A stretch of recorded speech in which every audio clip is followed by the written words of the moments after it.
Every year on the 11th of November, Canadians stop to remember those who served and those who sacrificed.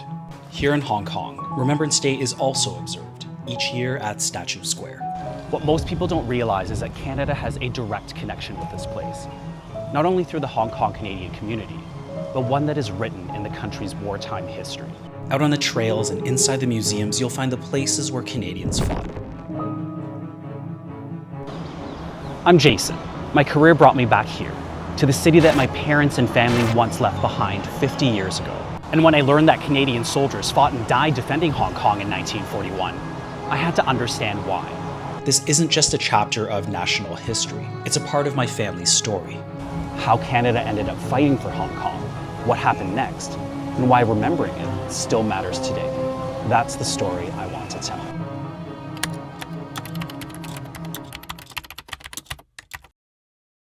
In the years before the invasion, Hong Kong found itself surrounded by war. Japan had occupied Shanghai, Nanjing, and Guangzhou by 1939. By mid-1941, most of French Indochina had fallen too, putting Malaya, Singapore, and Hong Kong within striking range. US and British oil sanctions only intensified Japan's ambitions. Yet, in Hong Kong, life carried on. Elites still held banquets. Refugees from Guangdong looked to Hong Kong for safe haven. Meanwhile, in Canada, the war effort was escalating. Troops were training in Britain and North Africa. Allied pilots were training at bases across Canada. The economy was mobilized, but Canadian troops had yet to see ground combat. Churchill refused to send more British troops to defend Hong Kong, so he turned to Canada. Prime Minister Mackenzie King agreed, not as strategy, but to show loyalty to the Empire. On October 25, 1941, Seaforce left Vancouver, stopping briefly in Honolulu. They arrived in Kowloon on November 16 to full fanfare. Parades, greetings, official ceremonies. But they had little time. Within days, they were scouting terrain and preparing defenses across the new territories, augmenting a garrison of about 10,000 troops.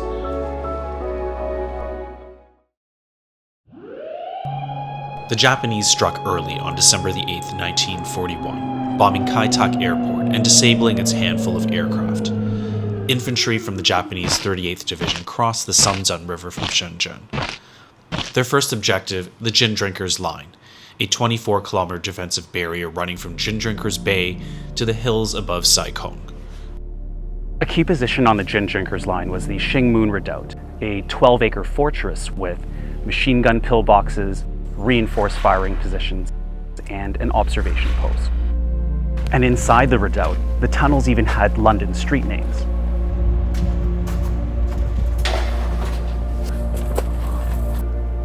The soldiers defending Pillbox 401 were able to lock themselves in and fight until the next morning. However, Japanese soldiers figured out that they could throw grenades through the air shafts at the back of the pillbox designed to dissipate machine gun smoke. After they figured this out, they were able to very quickly take over Pillbox 401.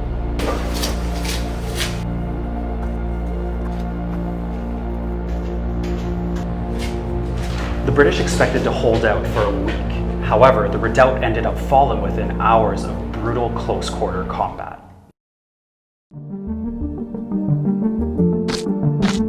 As Japanese forces advanced forward, the Punjabs and Royal Scots retreated to Kowloon, shielded by Rajput soldiers stationed here at Devil's Peak, a mountain on Kowloon's eastern flank. D Company of the Winnipeg Grenadiers stayed behind, buying time for British and Indian soldiers to escape by ferry to Hong Kong Island on December 13th. They never got their own call to retreat, so they headed to the ferry pier at Le Road anyway. But when their captain radioed headquarters, the response was chilling. The ferry's no longer running. One of the grenadiers took matters into his own hands. He pointed his weapon at a local boat captain, which persuaded him to make the crossing. Everyone made it on board except John Gray, a 20-year-old farm boy from Manitoba, who became the first Canadian infantryman to die in the Second World War.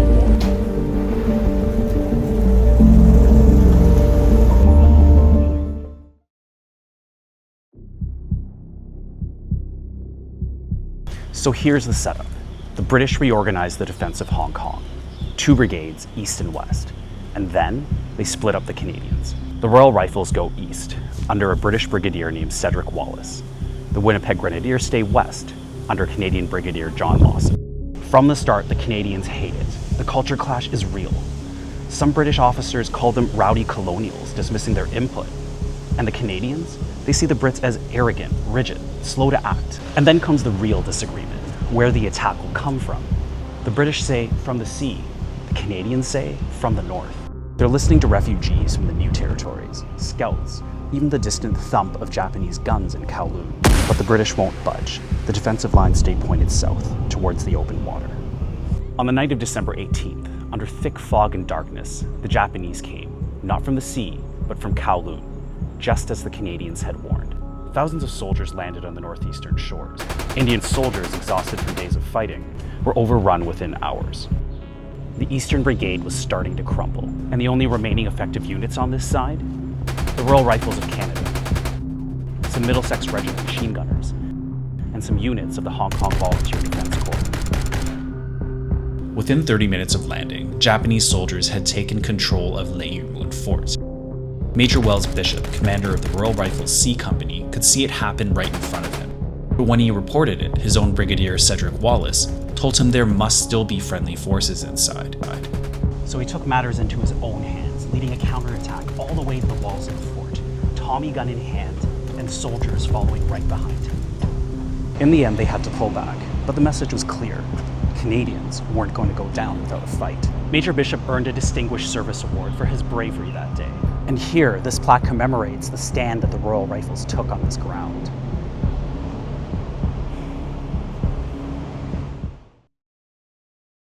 On the morning of December 19th, Japanese troops seized Jardine's Lookout in Mount Butler. That gave them a straight path to the vital choke point of Wonglai Chong Gap, the narrow strip of road and ridgeline that served as a strategic passageway between the north and south of the island.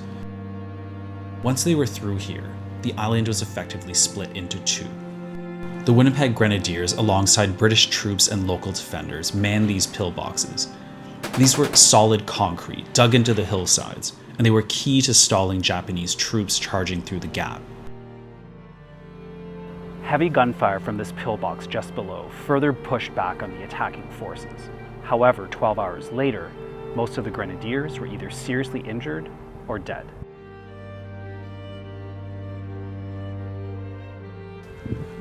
The next morning on December the 19th, A Company of the Winnipeg Grenadiers tried to take back Jardine's Lookout and Mount Butler.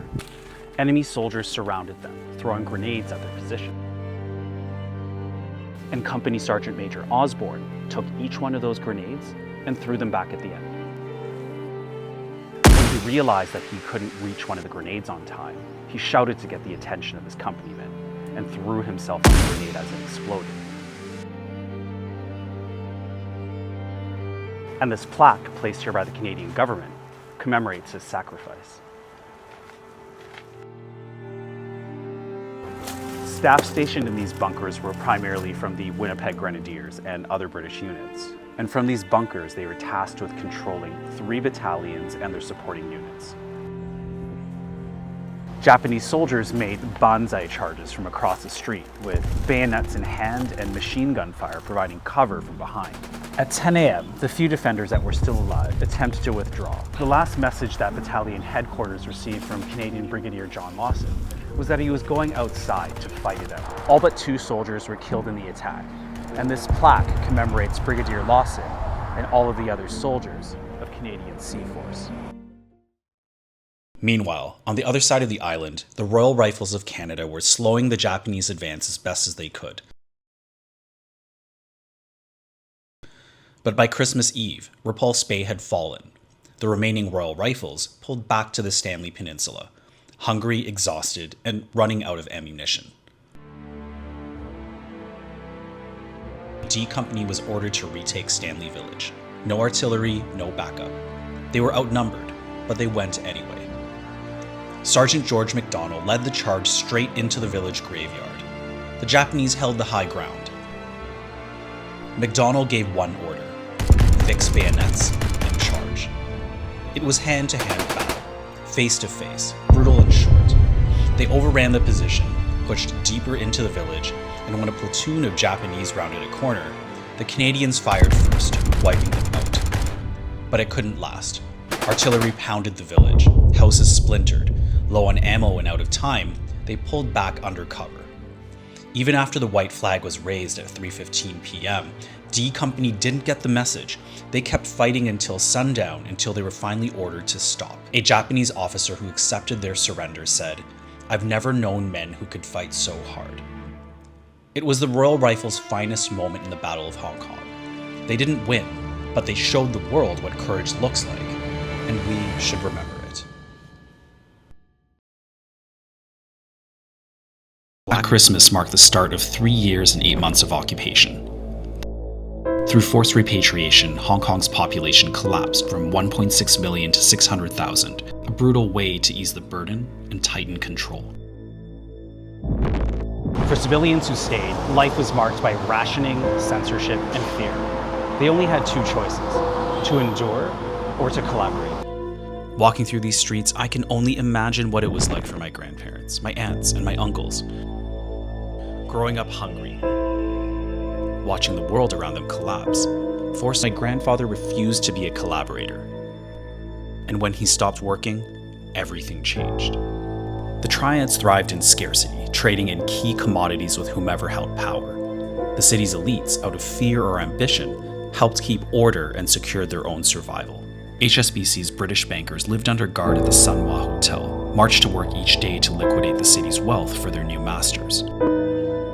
Among them was Chief Manager Vanderleur Greyburn, outwardly compliant, quietly defiant, using his position to funnel money and supplies to the British Army Aid Group, helping feed and clothe civilians interned at Stanley. Eventually, he was caught. His punishment? Stanley Camp itself. Thousands were held there, British, Canadian, American, Dutch, Norwegian, and other allied civilians. And yet, within the fences, they built a world of their own. Kitchens, hospitals, even classrooms. In a place meant to break them, they found a way to govern themselves. But standard rations were so meager that malnutrition became a silent epidemic. Those who had the money and connections had private food parcels delivered. On the other hand, Vanderleur Greyburn died by slow starvation because he refused to cooperate in Japanese currency schemes. Canadian soldiers were initially interned at a camp in North Point, just down the street from where my mother lived. But then they were later relocated to Sam Soi Bo, ironically, right across from where my father lived. Tucked away in a corner of what is now Sam Soi Bo Park is a memorial to the suffering they endured.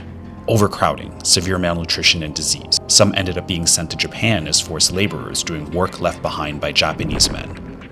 Among the guards, one man stood out, Kanao Inoue, known as the Kamloops Kid. He was born in Kamloops, British Columbia, a Canadian of Japanese descent, the son of a decorated World War I veteran. Before the war, he had gone to Japan to study radio engineering, but when the fighting began, he joined the Imperial Japanese Army as an interpreter. At the camps, he quickly became infamous. He singled out Canadians, mocking and beating them as if he was punishing his home country. A man whose story sits uncomfortably between identity and allegiance, between hatred and belonging. Was he a monster, or a man torn between two nations that never fully accepted him? Amidst the suffering of locals, expats, and imprisoned soldiers, there was also defiance. The British Army Aid Group, operating from behind enemy lines, smuggled supplies, gathered intelligence, and helped prisoners escape. In the hills of the New Territories, Chinese guerrillas of the Dongong Column carried out raids, rescued Allied airmen, and sabotaged Japanese supply routes. Together, the British and Chinese resistance shared information, moved people across borders, and kept alive the faint hope of liberation. Today, quiet memorials across the New Territories mark the villages and heroes who risked everything for freedom.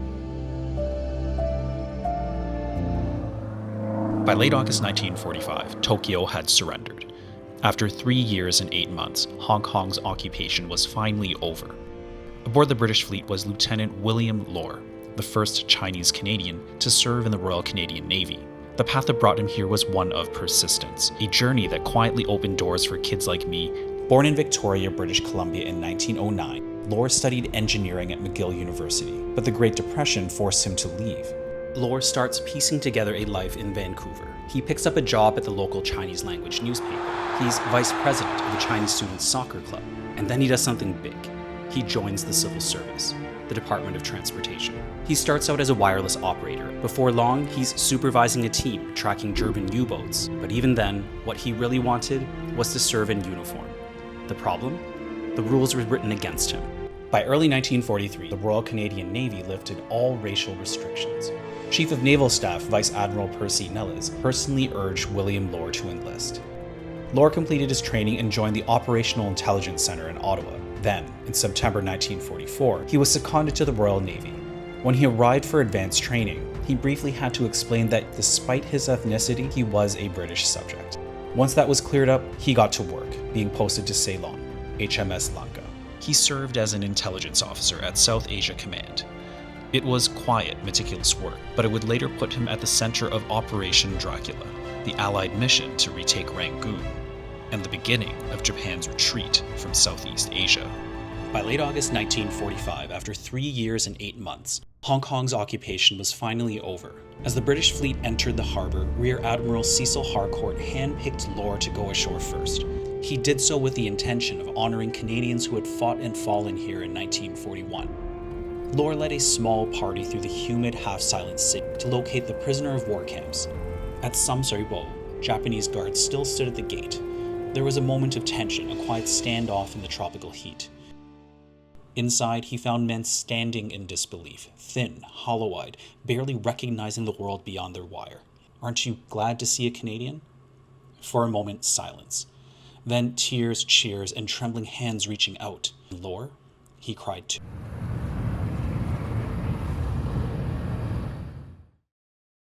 When you get to the Saiwan Cemetery, the sacrifices of the people who came before me stop being something you read in a textbook. They start to feel real. I open the guest book, curious to see who else has made the same journey. A few photos are tucked inside, left by the grandnephew of a British soldier, placed there with love and quiet admiration. Of the 228 Canadian soldiers memorialized here, one name always catches my attention. I stop and pay my respects each time I come. Another 20 Canadian troops rest at Stanley Cemetery, deserving of the same remembrance as those at Saiwan.